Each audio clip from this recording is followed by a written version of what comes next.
이번 사연은 그동안 친정의 호구로 살다가 친정 식구들을 시원하게 버렸다는 분의 사연인데요. 정말 남보다 못한 가족은 버리는 게 맞는 것 같네요. 함께 보시겠습니다. 사연 시작 전에 좋아요, 구독 부탁드리겠습니다.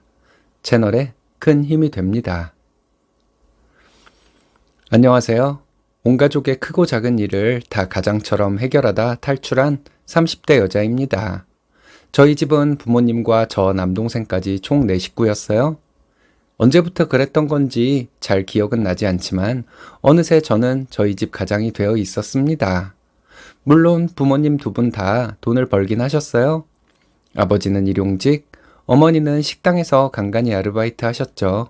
부모님이 워낙 바쁘다 보니 초등학생 때부터 학교 끝나고 집으로 돌아오면 집안일하는 게 제 생활이 되었어요.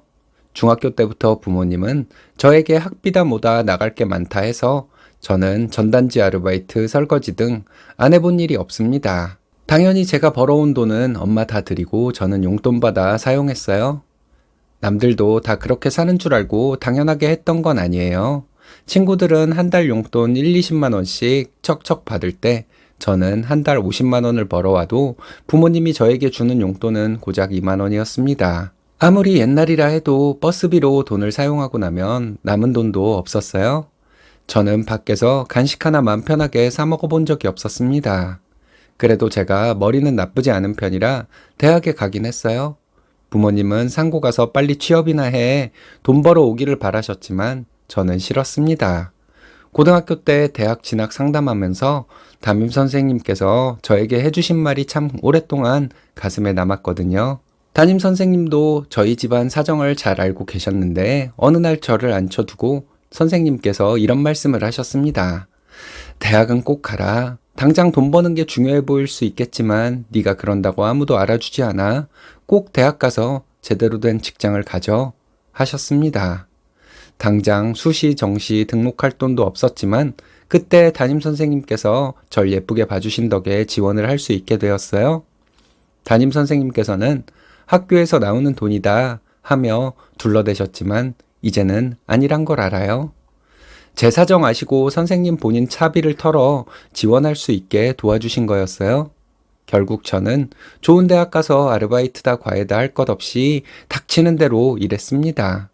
자취할 만한 형편은 되지 않아서 본가에 계속 살아야 했거든요. 그 명목으로 부모님은 저에게 다달이 생활비 100만 원씩 내라는 것도 서러웠지만 저는 아무 내색하지 않고 드렸습니다. 저는 나름대로 생활하고 남은 돈 5만 원, 10만 원씩 꼬박꼬박 모아두었어요. 처음으로 200만 원이라는 돈 모였을 때 저는 정말 펑펑 울었습니다. 그런데 이때 남동생이 갓 20살 되어 신용카드 만들더니 흥청망청 쓰다 카드론까지 쓴 거예요. 가족들이 알면 크게 뒤집어질까 싶어 제가 대신 갚아주었습니다. 남동생은 갚는다 하더니 그대로 군대를 가버렸어요. 가족이 뭔지 이런 일이 있어도 저는 다 참고 살았습니다. 학자금, 생활비 대출까지 받아서 겨우 대학 졸업했지만 학점은 나름대로 잘 받았어요. 대학 지도 교수님께서 많이 도와주신 덕분에 대기업 인턴 기회도 없고 정직원까지 나름 순탄하게 채용되었습니다. 이런 걸 개천에서 용났다고 하는 거겠죠. 저희 엄마는 항상 주변 사람들에게 제 자랑을 하시면서 학원 하나 안 보내줬는데 명문대에 대기업까지 들어갔다 하며 어깨가 으쓱하셨어요. 어렸을 땐 이런 것이 좋았는데 지나고 보니 하나 도움될 것 없더군요. 제가 취직하고 얼마 지나지 않아서 엄마 아빠는 임플란트 해야 한다. 집 전세금을 올려달라고 한다. 하는 명목으로 저에게서 돈을 참 많이 뜯어가셨습니다. 돈 다 떨어지면 저에게 대출이라도 받게 해서 어떻게 해서든 뜯어가려고 하시는 분들입니다. 사실 여기까지는 제가 원해서 했다고도 할 수 있으니 크게 부모님 원망하지 않았어요. 그런데 시간이 갈수록 저도 이런 생활이 지치더군요.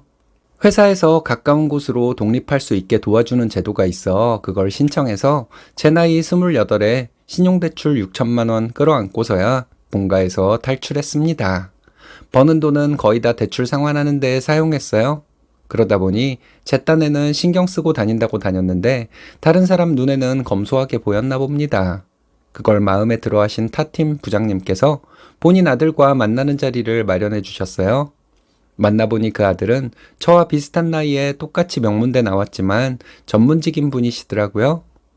솔직히 속으로는 나 같은 게 무슨 이라는 생각했지만 부장님께서 한번 만나라도 봐라. 우리 아들 괜찮아 하셔서 만남을 가졌습니다. 몇 번 만남을 가지는데 솔직히 저도 마음에 들었어요. 단지 연애할 시기도 아니고 결혼까지 생각해야 할 나이인데 그런 것은 제가 엄두가 나지 않아 상대 남자가 교제하자는 걸 몇 번이고 거절했습니다. 상대 남자분께서 물러나지 않아서 사실대로 제 사정을 설명했어요. 솔직히 위로를 바라고 한 말은 아니었지만 남들처럼 그냥 위로해주고 말 줄 알았는데 대답이 의외였어요. 상대 남자분께서는 저에게 왜 그런 취급당하는 걸 참고 있어요? 착한 거예요? 바보예요? 하며 화를 내더라고요. 기분 나쁠 만도 했지만 그 말을 듣고 나니 저는 머리가 뭐에 맞은 것처럼 멍해지더라고요. 저 스스로는 해본 적이 없었던 질문이었거든요. 제가 대답 못하고 있으니 남자는 저에게 아무튼 저는 괜찮아요. 부담 갖지 말고 서로 좋아하니 우리 한번 만나봐요. 하시더라고요. 그 남자와 연애하고 지금은 결혼까지 골인했습니다.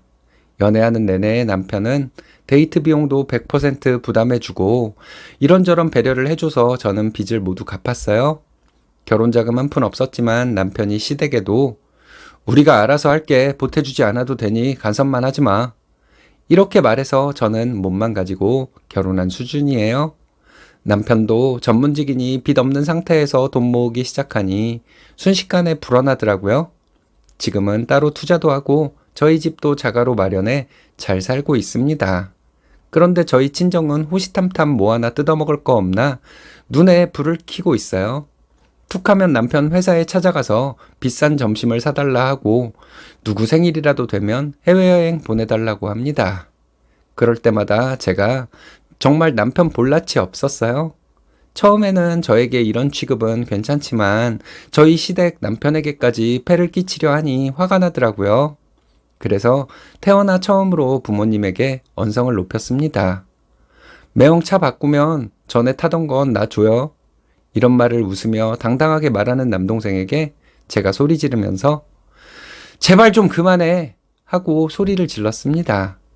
정말 웃긴 건 그 사람들에게는 저는 가족도 아니었는지 부모님과 남동생 모두 눈도 깜짝 안 하더라고요.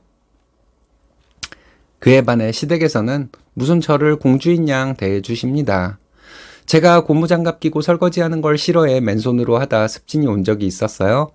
그때 시부모님은 제 손을 보더니 놀라서 병원도 억지로 데려가시고 단박에 신혼집에 식기세척기도 사다 설치해 주셨어요. 남편도 과하게 솔직하긴 하지만 저를 가장 먼저 배려하고 위해주는 사람입니다. 저를 유일하게 괴롭게 만드는 친정에는 단호한 면이 있었어요. 그럴 때마다 저는 눈치 보고 남편에게 미안해서 어쩔 줄 몰라 했죠. 결국은 저희 친정에서 사고를 쳤습니다. 제 명의로 되어 있던 차량을 몰래 대출을 받으려 했던 거예요. 하지만 요즘 그게 되나요? 아무리 가족이라도 대리인 위임장이나 인감, 증명서 등 얼마나 준비해야 할 게 많은데요. 겁도 없이 저 몰래 대출을 받으려 한 거죠. 저도 정말 머리 끝까지 화가 나서 저 혼자 친정에 찾아갔습니다. 부모님에게 이게 뭐 하는 짓이냐 하고 물으니 우물쭈물 하시대요. 무슨 일인지 캐물으니 엄마가 네 동생 지금 합의금 안 물어주면 깜빵 가게 생겼다. 차 사고를 냈어. 하시더라고요. 일단 사고 난 것에 놀랐지만 그런 일 있었다고 저 몰래 제 차로 대출을 받으려 하다니요. 화가 나서 그런 일이 있으면 말을 하던지 왜 남 몰래 대출을 받으려 하냐고 그거 범죄야 하고 소리를 질렀어요. 그랬더니 부모님은 오히려 잘 됐다는 듯이 웃으시더라고요. 그러면서 저에게 그래 말 잘했다. 그럼 내일까지 3천만 원만 여기 계좌로 붙여 합의금이라고 쓰고 하면서 저에게 피해자 계좌번호를 들이밀더라고요. 그 종이 보고 있는데 저도 모르게 눈물이 흘렀어요. 내가 대체 왜 이런 취급을 받아야 하나? 왜 나는 결혼해서도 이러고 있지? 하는 여러 가지 감정이 몰려오더라고요. 그래서 저는 부모님 눈앞에서 계좌번호 적힌 종이 쫙쫙 찢어버리고 나는 그 돈 못 줘. 전세금을 빼든 아빠 차를 팔든 알아서 해. 하고 나와버렸습니다. 그 뒤로 저희 신혼집에도 부모님이 찾아와서 소리 지르고 난리도 아니었어요. 경비 아저씨에게 말해서 두 분 나가게 하고 경찰에 신고까지 했습니다. 몇 번 찾아와도 계속 경찰 부르고 얼굴도 비치지 않으니 분하지만 어떻게 하지는 못하더라고요. 어느 날 제가 시부모님 남편 모아놓고 말씀드렸습니다. 이제는 친정과 인연을 끊고 살려고 합니다. 라고요. 매년 저희 부모님에게 명절이다 뭐다 해서 선물 보내주시는 시부모님에게는 거짓없이 말씀드려야 할 것 같아 말씀을 드렸습니다. 나중에는 이런 것이 제 약점이 되더라도 할 수 없다는 마음이었어요. 시부모님은 제 말을 듣고 잠시 놀라시는 듯 하더니 울먹거리는 저를 안고 토닥여 주셨어요. 시어머니도 그래, 네 뜻대로 해. 지금까지 마음고생 많았어. 하시면서 제 편을 들어주셨어요. 남편도 저에게 잘했어. 이제 하녀 노릇 그만해. 우리 집에선 공주인데 왜 친정에서는 가서 하녀 짓을 했어. 하고 솔직하게 저를 위로해 주더라고요. 이상하게 저는 그 말 듣고 웃음이 나는 걸 보면 이제야 마음이 좀 가벼워진 것 같아요. 듣기로는 남동생은 부모님이 전세금 빼서 그놈의 합의금 대신 내주셨다 합니다. 술 먹고 운전한 거라고 하던데 개벌은 남 주겠나요? 분명히 제가 이번에 돈 대줬으면 머지않아 또 이런 일이 생겼겠죠. 부모님도 마찬가지예요. 제가 분명히 돈 마련해 줄 거고 어떤 짓을 해도 용서할 거라 생각하니 그러셨을 겁니다. 몰래 대출받다 들키니 뻔뻔하게 합의금 좀 달라는 그 태도 다시 떠올려봐도 치가 떨려요. 이제는 천의 고아나 마찬가지이지만 살아온 날 중 그 어떤 때보다 홀가분해요. 이제 곧 저희 아들이 태어나는데 제 자식에게만큼은 정말 좋은 부모가 되어주고 싶습니다. 부모에게 상처 같은 건 받지 않고 바르고 곱게 자라주었으면 하는 마음뿐이에요. 출산을 앞두고 있으니 친정에서 손주 보고 싶다며 계속해서 연락이 오는데요. 이제는 제 자식 들먹여가면서까지 못 뜯어낼 거 없나 머리 굴리고 있을 것 생각하니 정말 피가 거꾸로 솟는 느낌이에요. 이제는 정말 돌아가시기 전에는 다시 얼굴 보고 지낼 일 없을 것 같습니다. 누구는 절더러 부모님에게 너무 잔인한 거 아니냐, 키워준 은혜도 모른다 하시더라고요. 저도 예전에는 이런 생각에 사로잡혀서 쉽게 인연을 끊지 못했던 것 같아요. 하지만 제가 해보니 정말 속 시원하고 편하네요.